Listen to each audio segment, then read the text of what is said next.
ताई काही विरोधक आरोप करतायत तुमच्यावर की तुम्ही त्यांचे उमेदवारी अर्ज रद्द करण्यासाठी प्रयत्न केले. खरं तर ही हास्यास्पद गोष्ट आहे.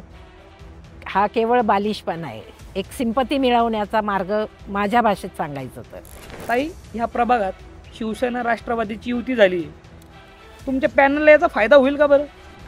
नक्कीच आमच्या पॅनलला याचा फायदा होणार आहे. ताई थेरगाव परिसरामध्ये प्राधिकरणग्रस्त नागरिकांची समस्या खूप मोठी आहे की आपण पिंपरीमध्ये एक जन आक्रोश मोर्चा आयोजित केला होता. त्यातल्या 10 ते 15 हजार हरकती ह्या फक्त थेरगाव प्रभागातून आलेल्या आहेत.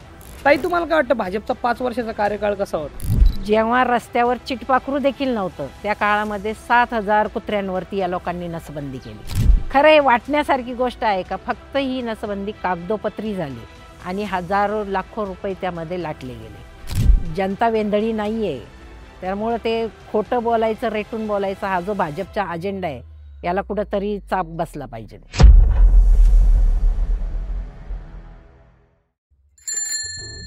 माया ताई सिग्नल नाही. हा ताई आतमध्ये आहे का? अरे वा, जातो मग. हा अण्णा ताई नमस्कार. नमस्कार नमस्कार, या या या. ताईंचं पत्र घेऊन आलोय. काय पत्र आहे? जनतेने ताईंना लय प्रश्न विचारले. हो का? पण अण्णा तयारी जोरदार दिसते हो निवडणुकीची. तयारी जोरदार चालू आहे. टेन्शन तर नाही नाही? नाही नाही, बिलकुल टेन्शन नाही, निवांत एकदम. प्रभागाची जबाबदारी तुमच्या खांद्यावर पण आहे बरं का. पॅनल निवडून हो आणायचंय. हो, सन्माननीय खासदार साहेब आप्पा बारणे आमचे समोर आहे, त्याच्यामुळे टेन्शन नाहीये. आणि आपणच्या माध्यमातून आमच्या माध्यमातून आम्ही जी विकास कामं केलेली आहेत, बरं आमची थेरगावची जनता नेहमीच आशीर्वाद आम्हाला दिलेला आहे आणि यावेळेस सुद्धा आम्हाला आशीर्वाद देतील, आम्हाला खात्री आहे त्याची. नक्की 100% पूर्ण पॅनल निवडून येईल. 100% येणार बघा आमचं बरं पॅन. का, मी हो परत येईल.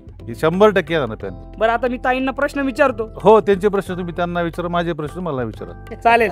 धन्यवाद.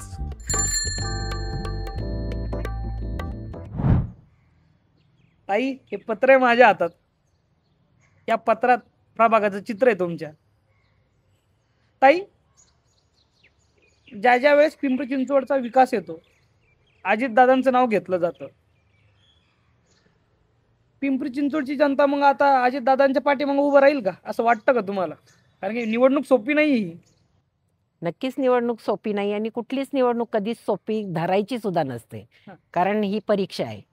परीक्षेमध्ये पास नापास होत राहतो. बरं. पण याचा अर्थ आपण गाफील राहून जमत नाही. आपला त्या पद्धतीने अभ्यास जर असेल तर निश्चित आपल्याला यश मिळतं. आणि मला खात्री आहे की दादांचा अभ्यास या शहराविषयी परफेक्ट आहे. 1992 पासून तर 2017 पर्यंत राष्ट्रवादी काँग्रेस पार्टीची इथं सत्ता होती आणि या शहरात जो काही विकास आपण पाहतोय, रस्ते असेल, लाईट असेल, पाणी असेल, प्रशस्त रस्ते जर आज तुम्ही पाहिलं तर मुंबई पुण्यामध्ये देखील नाही असे रस्ते दादांनी पिंपरी चिंचवडला बनवलेले. म्हणजे हा जो नजरेत भरण्याचा विकास आहे हा दादांची दूरदृष्टीच या ठिकाणी दाखवून देते आपल्याला. आणि मला वाटतं दादांच्या या दूरदृष्टीवरती जनता विश्वास ठेवणार आणि पुन्हा एकदा महानगरपालिकेची सत्ता दादांच्या हातात मिळणार. नक्की वाटतंय. 100%. ताई तुमच्या 10 वर्षाच्या कारकिर्दीमध्ये असे कोणती विकास कामे तुम्ही केली आणि तुम्ही सांगू शकता ठामपणे अरे मी ह्या बळावरच निवडून येईल? या 10 वर्षाच्या कारकिर्दीमध्ये सगळ्यात महत्त्वाचा प्रश्न जर कुठला असेल तर आमच्या महिला भगिनींसाठी तर तो पाण्याचा प्रश्न आहे. बरोबर. माझ्या प्रभागामध्ये 25 दशलक्ष लिटरची जुनी पाण्याची टाकी होती आणि ती पूर्ण क्षमतेने भरली जात नव्हती. तर ती आपण डिमॉलिश करून प्रशासनाकडे पाठपुरावा करून नव्याने पुन्हा 25 दशलक्ष लिटरची पूर्ण क्षमतेने भरणारी पाण्याची टाकी उभी केली. आणि त्यामुळे या भागातील महिलांचा जो पाण्याचा प्रश्न आहे तो या ठिकाणी आपण निकाली काढलेला आहे. परंतु माझं भविष्यामध्ये तो प्रश्न अजून मार्गी कसा लावता येईल, कारण आपल्या सगळ्यांना माहिती आहे मुंबई पुण्याच्या पाठोपाठ पिंपरी चिंचवड हे झपाट्यानं वाढणारं शहर आहे. बरोबर. हा. इथं राहणाऱ्यासाठी लोकांची पहिली पसंती यायला लागलेली आहे. त्यामुळं हे शहर इतकं झपाट्याने वाढतंय की इथं सुविधासुद्धा त्या पद्धतीने मिळाल्या पाहिजे. आणि ते देण्याचं दादांचं विजन आहे आणि दादांच्या नेतृत्वात आम्ही काम करतो. म्हणजे ते विजन आमचं देखील आहे आणि त्यासाठी निश्चितच आम्ही या भागात काम करतोय. त्यानंतर आपल्याकडं माझ्या इथं डांगे चौक या ठिकाणी आठवडे बाजार व्हायचा आणि प्रचंड त्या ठिकाणी रहदारीचे ट्रॅफिक जाम व्हायचं. बरोबर. तर त्याच्यावरती देखील आपण त्या ठिकाणी ग्रेड सेपरेटर टाकला. तुम्ही पाहिलं असेल तर हो. ते निश्चितच थेरगावच्या शिरपेचामध्ये एक मानाचं पान रोवलं गेलेलं आहे. त्याच्यामुळं त्या सौंदर्यात भर पडलेली आहे. त्यालाच लागून आपली शिवसृष्टी आहे. तिथं छत्रपती शिवाजी महाराजांच्या जीवनावर आधारित शिल्प तयार केलेले आहेत. हो, मी पाहिले येताना, हो, छान तर वाटले. त्या ठिकाणी देखील आपल्या या पिंपरी चिंचवड शहरातील शालेय विद्यार्थी व्हिजिट देत असतात, नागरिक व्हिजिट देत असतात. कुठंतरी इतिहास देखील समाजाच्या पुढं वारंवार आला पाहिजे, हम्म. ही एक त्यामागची भावना होती. या भागामध्ये मुलांसाठी खेळाचं मैदान नव्हतं. बरं. तर या भागातील मुलांचा सर्वांगीण विकास व्हावा यासाठी आपण आनंदवन या ठिकाणी खेळाचं मैदान उभं केलं. त्यामध्ये देखील इनडोअर आणि आउटडोअर असे दोन्ही प्रकारचे गेम त्या ठिकाणी आपण केलेले आहेत.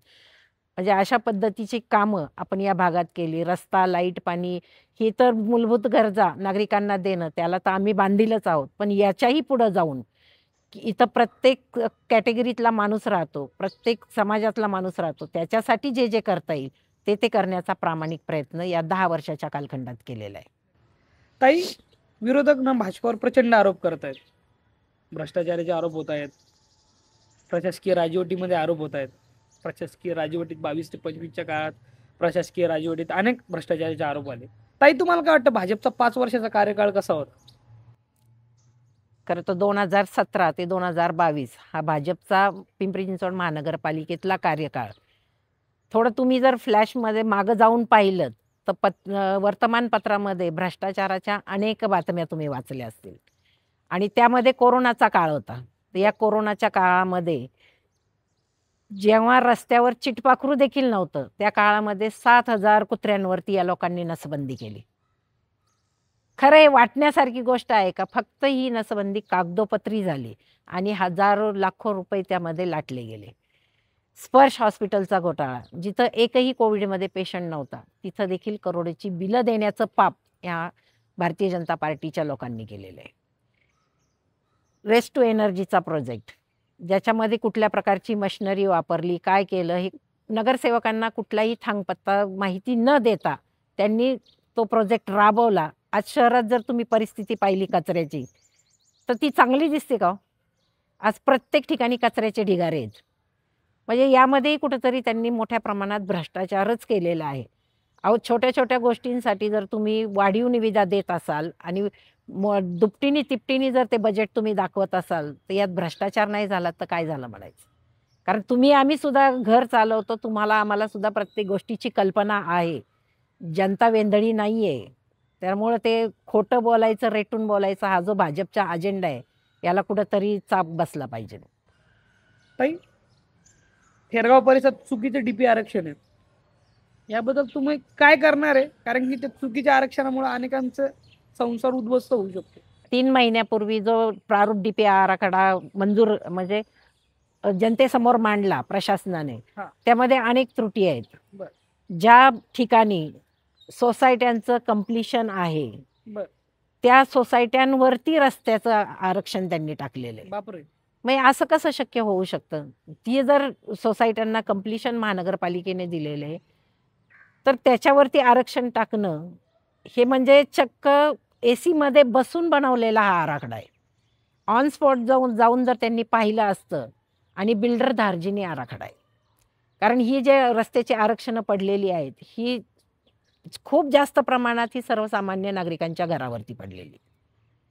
मग हे करत असताना तुम्ही कुणाचं तरी विजन डोळ्यासमोर ठेवून हे आराखडा बनवलेला आहे. जागेवर जाऊन पाहणी करणं आणि ACत बसून आराखडा बनवणं.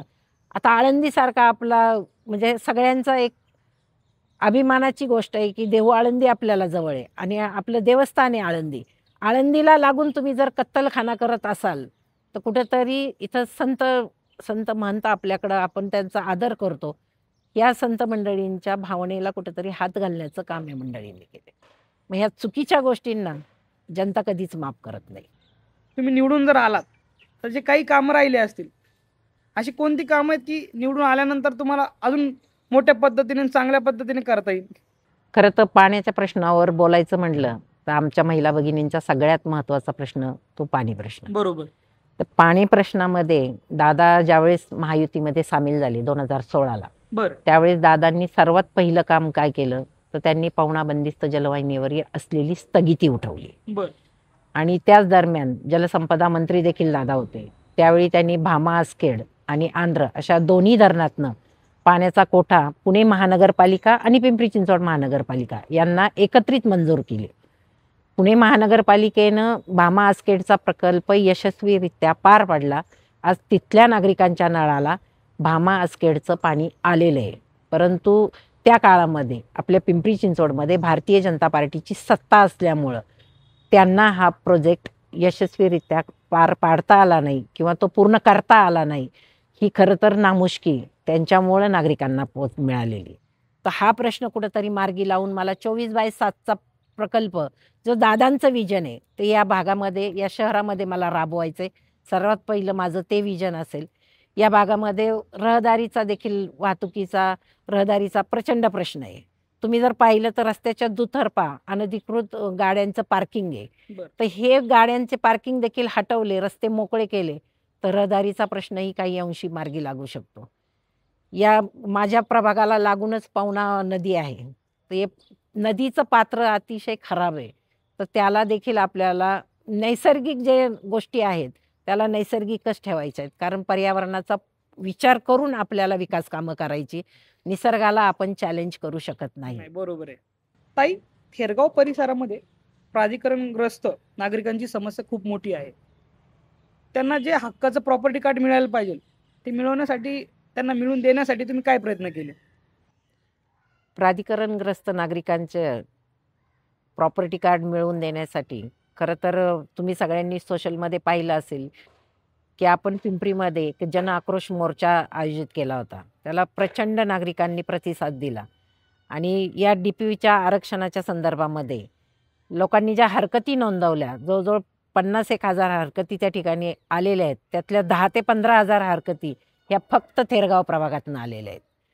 त्यामुळं अशा या नागरिकांसाठी आपण प्रॉपर्टी कार्ड देण्यासाठी खरंच प्रामाणिक प्रयत्न करणार आहोत आणि ते त्यांना मिळवून देणार हा शब्द आहे माझा.